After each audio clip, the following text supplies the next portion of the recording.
Hello and welcome to another episode of Search Off the Record, a podcast coming to you from the Google Search team, discussing all things search and having some fun along the way. My name is sometimes Gary and I am joined today by the John and the Martin from the Search Relations team, of which I'm also part of.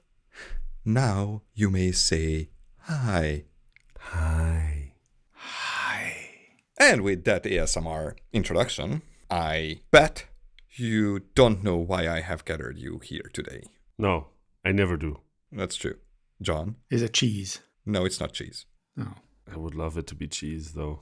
It is Cheese. potato peelers. Oh. Not potato peelers again. No. Okay. How about we help people of the internet? Like all of them. Well, maybe not all of them. Some of them. Okay. Okay. How? You know those weird things like gmail.com and example.com and google.com and google.ai Mm-hmm. and what are these things? What do you call them? Top level domains? Yes! Good job, Martin. Browsers? Oh, God. Not browsers.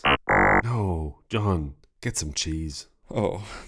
So, how about we try to help people pick a domain name. How about that? Okay. Cool. Sounds good to me. Yeah. Mm-hmm. Which one should I pick? The left one. Okay, but does it make a difference if I pick potatopeelers.com or .ch or .ai or doesn't really make a difference? I mean, these are the questions that we want to answer, right? Oh, how convenient. Because technically, it can be helpful if you know whether you should pick a .xyz or z for weird people, or .com or .ai or .ch domain name, right? Okay, yeah. So that's something that we should cover probably. Mm-hmm.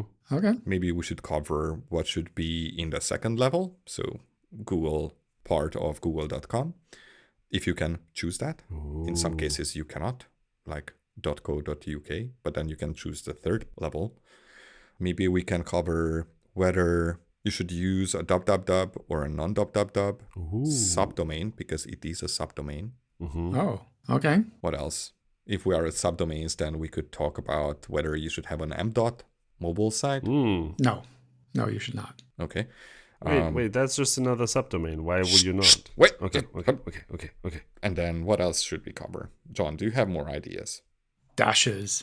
Dashes. Yes. Dashing dashes or no dashes? Potato-peelers or potato peelers. Maybe whether you should have keywords Mm-hmm. that you are targeting in a domain name. We could cover that as well. Mm. Cool. Okay, then let's dive in. Let's do the first level, the first level domain. So it's .com, .net, .xyz, so on and so on. Which one should you pick? Does it make a difference? I mean, besides the price? I mean, the price is definitely a thing to consider. I Mhm. just looked up, and .ai, for example, costs me about 54 Swiss francs per year in the first year and 130 something in the second year and Oh, wow. forward. Yeah, I mean, Appenzell Innerrhoden isn't so big, so they don't have as much space for domains, so it's limited, right? I don't think it's about Appenzell. What? Everything is about Appenzell. Let's not get into politics. Wait, you're saying at Google I.O., like Sundar was not talking about Appenzell Innerrhoden? Shockingly, no. Oh.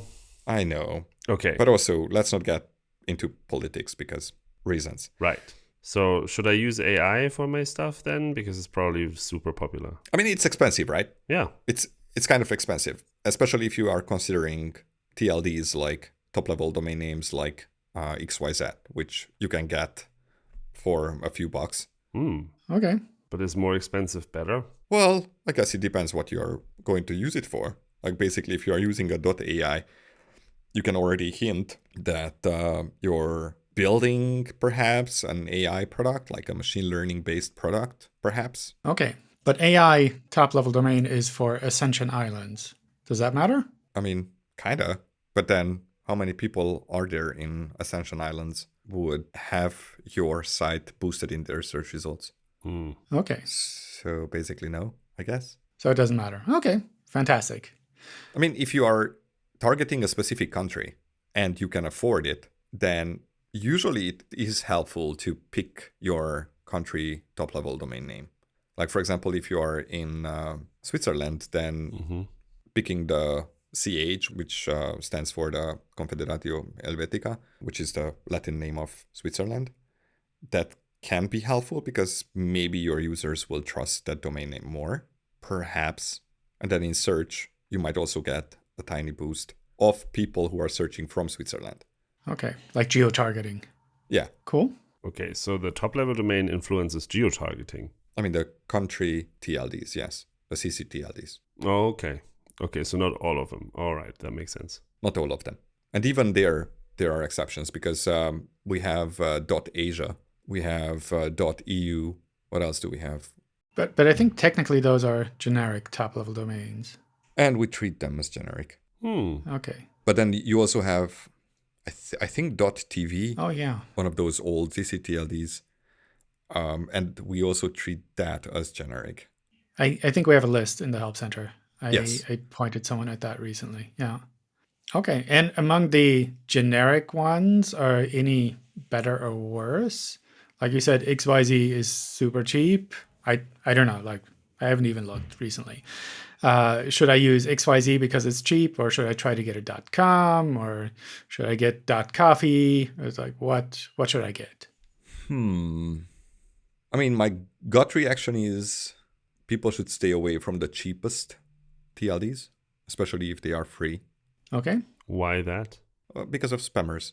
Oh, basically, if the TLD is filled with spam, then search engines might have trouble finding your content. Yeah. Or thinking that your site might be the exception to the others. Okay.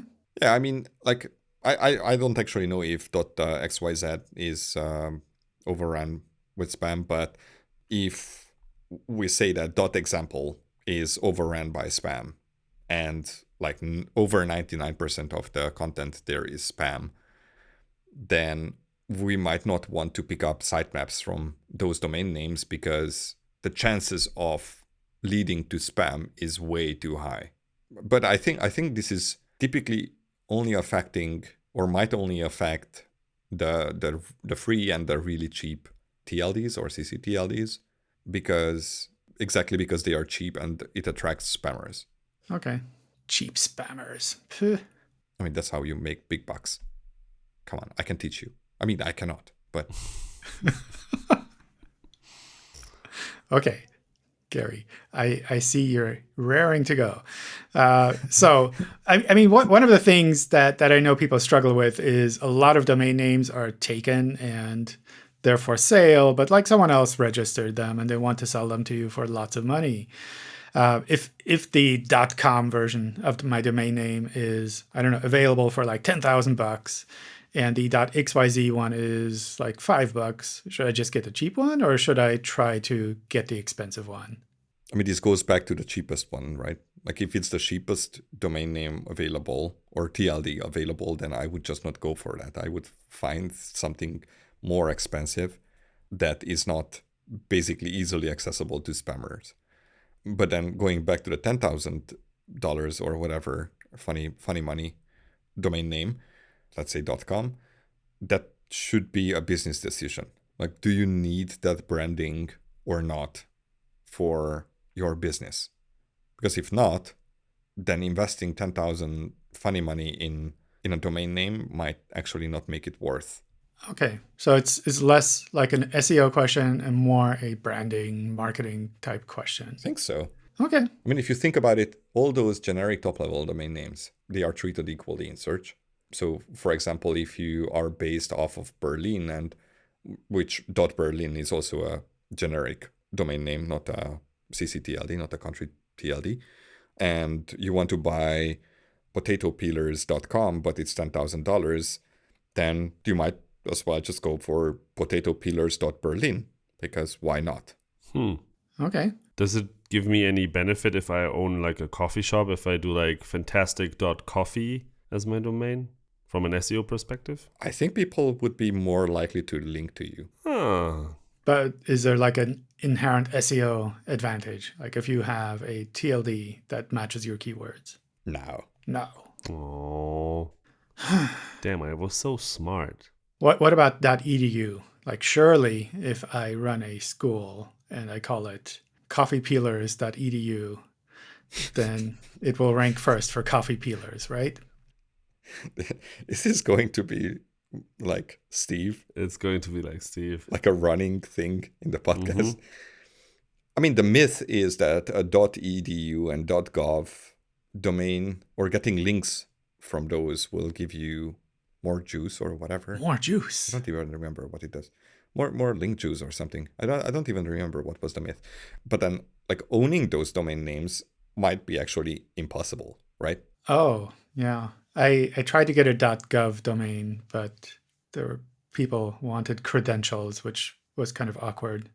I mean, you can buy new top-level domains. You can, I don't know, have your own .gary, for example. That would be fantastic. What makes you think I don't already have that? Okay, let me check.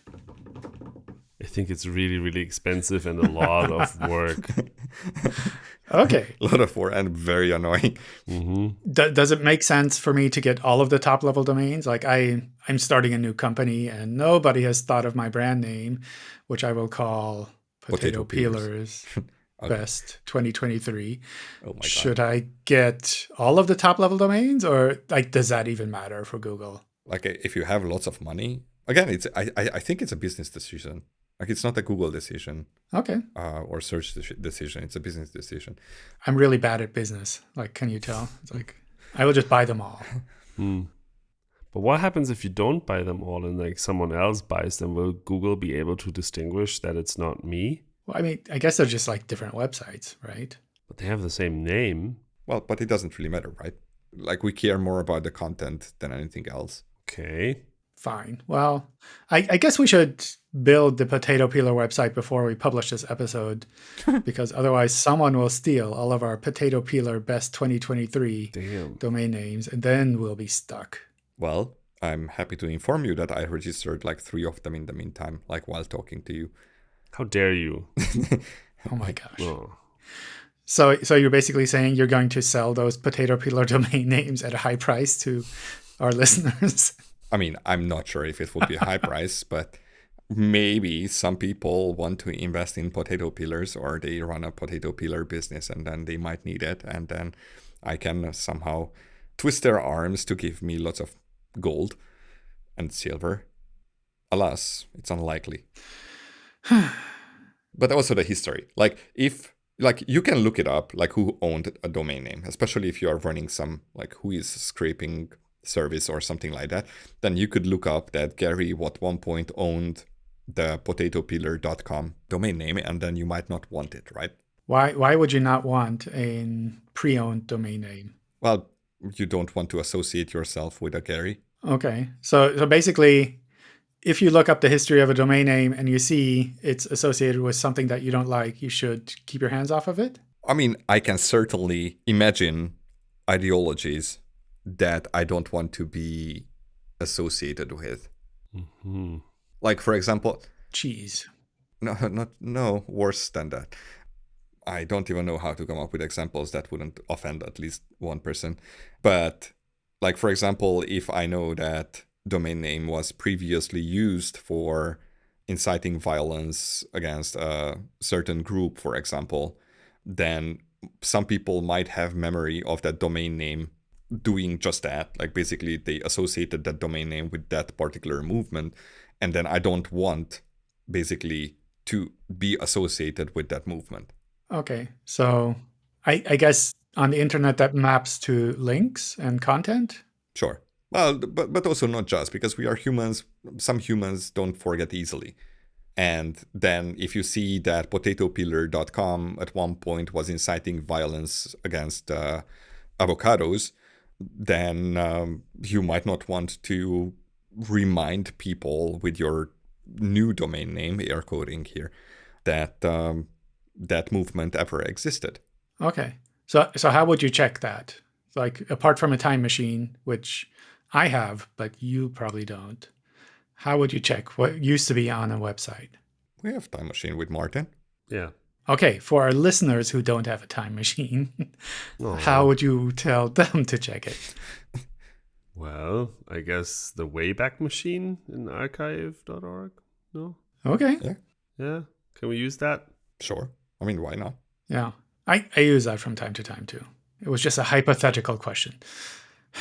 I actually use it a lot, especially when I'm when I'm actually buying domain names and I actually want to use it for something other than annoying people.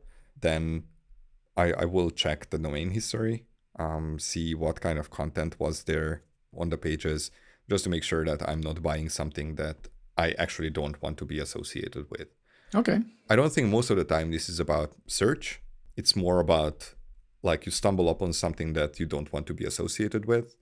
If you ever heard of Rule 34, Oh, no. well, but that's a good example for it Yeah. because, well, actually you should just go to XKCD and look up Rule 34 because I don't want to explain it live on podcast. But there definitely can be some sort of content that you don't want to reanimate or whose domain you don't want to reanimate. So I have a bunch of people on Twitter who've told me that I should pick up expired domain names because it's the best way Sure. to get a new site rolling. Sure. Is that a good idea? Or you're saying like I should check the history, but they're saying like I should just buy an old domain that had stuff on it before. I mean, if you have lots of money, why not? But does it help me for SEO? I mean, the anecdote is that it does. Practically, I doubt it. Or at least not the way that people think it does. Okay. The other thing is that, like, when you buy one of these domain names, then you might also end up with a domain name that has manual action. And until you actually bought the domain name, you can't even check it anywhere on the internet, because to check it whether it's affected by a Google manual action, you would have to register the domain name in Search Console, right? Okay. I'm asking for validation. I think that's Yes. how it works. Yes. Okay, thank you. Yes. Okay. But would it be a problem if it was and I made sure that it's removed? Is like having a history of manual actions a problem? Oh, that's a good question. I guess it depends on what kind of manual action and what it takes to remove it. Like if the manual action is based on the content and you just swap the content out for something that is better, usually that's easy to get resolved. But if it's based on links on the internet that were collected over the past 57 years, then probably that's a bit harder to clean up and get into a shape where Google will be happy. All right, Martin, remember when we were building those links on ARPANET? Yes. Okay, Yes. just checking, because we are very old. It's fantastic times. So moving on to domain names. Should I put keywords in my domain name or should I pick a brand? Ooh. It depends. It depends. Oh my God. Gary, what is up with you? This is the flu. I'm coming down with the flu. I'm going to pull a Barry Schwartz on you and ask, what does it depend on? Well, as we said before, this is a business decision. I don't think, like from Google's perspective or search perspective, well, I can say if it's a search perspective, but from Google's perspective and Steve's perspective, I don't think it matters. Okay. I do think that sometimes it can be helpful. Like, for example, if I want to take a passport photo, then I have the weird sites that will target any kind of photo. And then you have passportphoto.com. And I'm more likely to click on passportphotos.com for some reason as a user. You don't have a lot of experience with people building exact match domains, right? No, I don't. I don't. But would you rather click on passport-photos.com or passportphotos.com? Oh, Does that make a difference? huh. From Steve's or Google's perspective, does it make a difference? Like anything that's in the URL Hmm. can be technically manipulated by the site owner. Mhm. So we probably don't want to put that much weight on that kind of input, which means that like in ranking, it might not help as much as people think it does. Oh, okay. So basically, whether you put a dash there or not, from a Google or Steve perspective, not or, and perspective, it shouldn't matter. Okay. Huh. But then if you go down the UX perspective, then having the domain name with a dash is probably more readable. The thing I sometimes tell people is if you're starting off, then it might make more sense to focus on your brand rather than on the keywords, because your website will probably evolve over time. And you could be selling potato peelers now, but maybe you're also selling avocado peelers in a year from now. And if your website is called bestpotatopeeler2023.com, starting to sell avocado peelers would be kind of awkward. So, Would it be? well, it's like, would you click on a site called Best Potato Peeler 2023 if you're looking for an avocado peeler in 2024? What is an avocado peeler? Do you eat avocados with your peel? I guess you could. I won't judge. That's fine. That's an appealing idea.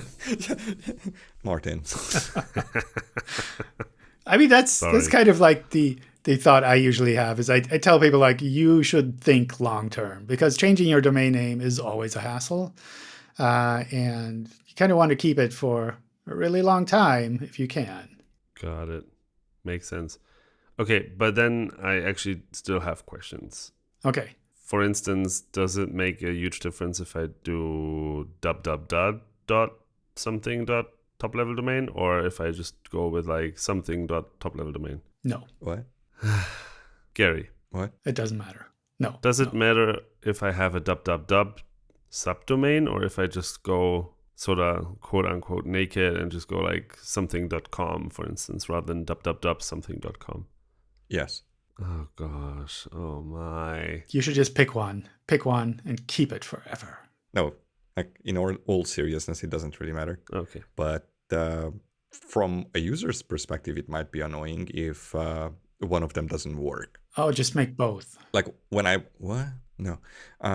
was still managing websites or servers or whatever, and I was setting up domains, then one of the first things that we did to the DNS records is to CNAME the www version as well, just to make sure that the www will also be accessible, and then set up like htaccess rules to redirect from www to naked domain. But at least it wasn't confusing for users. And this whole idea came from, surprisingly, I didn't read it on Stack Overflow, but I was looking at how my family was using the internet. And for whatever reason, they had this association that internet addresses always start with www. And then they started typing www.google.com/index.html or whatever. And if the www didn't work, then basically they were deadlocked, because they didn't realize that the www version, that's just a subdomain that was not registered or not set up for the site. So at that point, we were just setting up the www version as well, just to cover our bases that belong to us. Okay. And I just want to clarify, like, when Gary is talking about naked domains, it's not anything bad. It's just the domain plus the top level domain. Well, okay. Wait. Are you saying a domain without www is a bad thing now? Because you're like, yeah. No, it's just like, technically you call it a naked domain. Yeah, it's true. It's a technical term. It's It's not related. It's not related to how well a domain name is dressed or not. Yes, exactly. Okay. What about MDOT? Is MDOT the same? Like, whatever you want? Ugh. Ugh.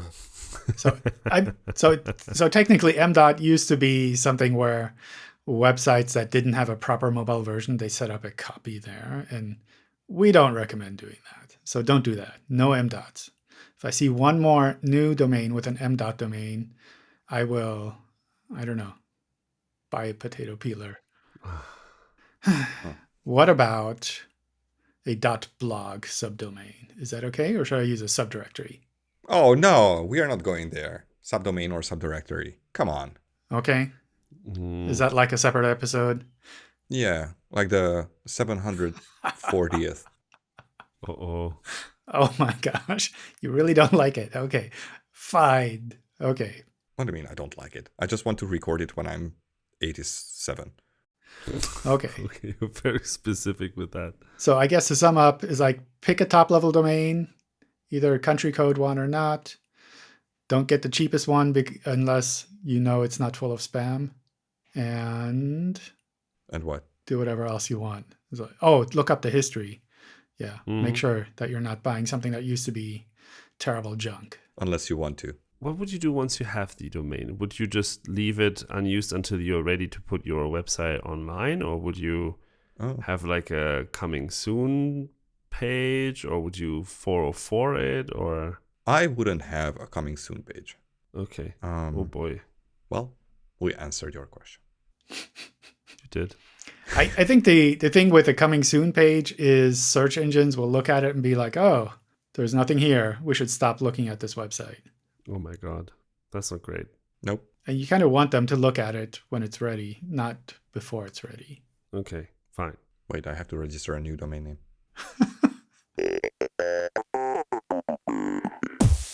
Well, that's it for this episode. And in the next episode, we are going to talk about ranking updates. We've been having fun with these podcast episodes. I hope you, the listener, have found them both entertaining and insightful too. Feel free to drop us a note on Twitter at Google Search C or chat with us at one of the next events we go to if you have any thoughts. And of course, don't forget to like and subscribe. Thank you and goodbye. Tschüss. Goodbye.